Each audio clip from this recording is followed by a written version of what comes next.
আপনি কি ম্যাপ্রোসিন 500 milligram tablet সম্পর্কে জানতে চান? এই ওষুধ কোন রোগে ব্যবহার করা হয়, কিভাবে খেতে হয়, এর পার্শ্ব প্রতিক্রিয়া কী এবং কোন বিষয়গুলো সতর্ক থাকতে হবে?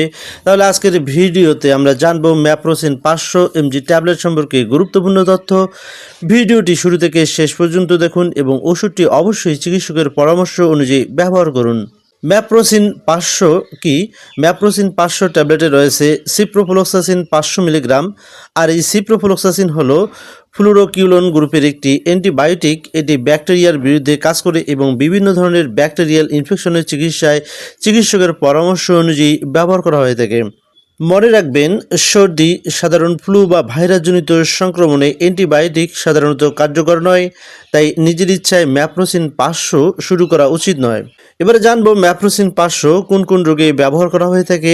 চিকিৎসকের পরামর্শে সিপ্রোফ্লক্সাসিন বিভিন্ন ব্যাকটেরিয়াল সংক্রমণে ব্যবহার করা হতে পারে, যেমন কিছু ধরনের মূত্রনালীর সংক্রমণ বা ইউটিআই প্রতিরোধে, এছাড়াও কিছু শ্বাসনালীর সংক্রমণ দূর করার জন্য, এছাড়াও গ্যাস্ট্রো ইন্টেস্টিনাল বা পেটের কিছু ব্যাকটেরিয়াল সংক্রমণ দূর করার জন্য, এছাড়াও টাইফয়েড জ্বরের কিছু ক্ষেত্রে এবং ত্বক ও নরম টিস্যুর কিছু সংক্রমণ দূর করার জন্য, এছাড়াও হাড় ও জয়েন্টের কিছু সংক্রমণ দূর করার জন্য এবং অন্যান্য নির্দিষ্ট ব্যাকটেরিয়াল ইনফেকশন দূর করার জন্য ডাক্তাররা এই ট্যাবলেটটি দিয়ে থাকেন।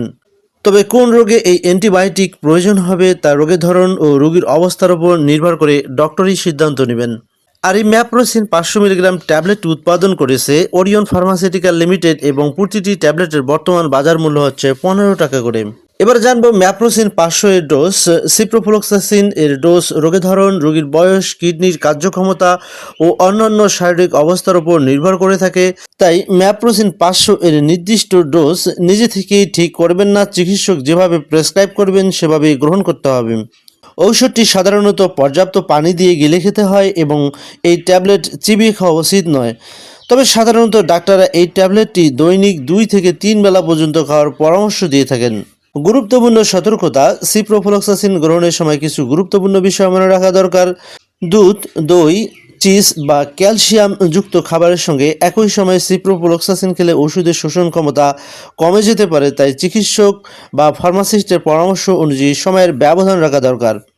এবারে জানবো ম্যাপ্রোসিন 500 এর পার্শ্ব প্রতিক্রিয়া। ম্যাপ্রোসিন 500 বা সিপ্রোফ্লক্সাসিন ব্যবহারে কিছু মানুষের ক্ষেত্রে দেখা দিতে পারে বমি বমি ভাব, ডায়রিয়া, পেটের অস্বস্তি, মাথা ঘোরা বা দুর্বল লাগা।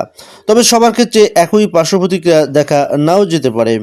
গর্ভাবস্থায় এবং স্তন্যদানকালে ম্যাপ্রোসিন 500 ট্যাবলেটের ব্যবহার। গর্ভাবস্থায় এবং স্তন্যদানকালে ম্যাপ্রোসিন 500 মিলিগ্রাম ট্যাবলেটটি খাওয়ার ব্যাপারে অবশ্যই ডাক্তারের সাথে পরামর্শ করে তারপর খেতে হবে।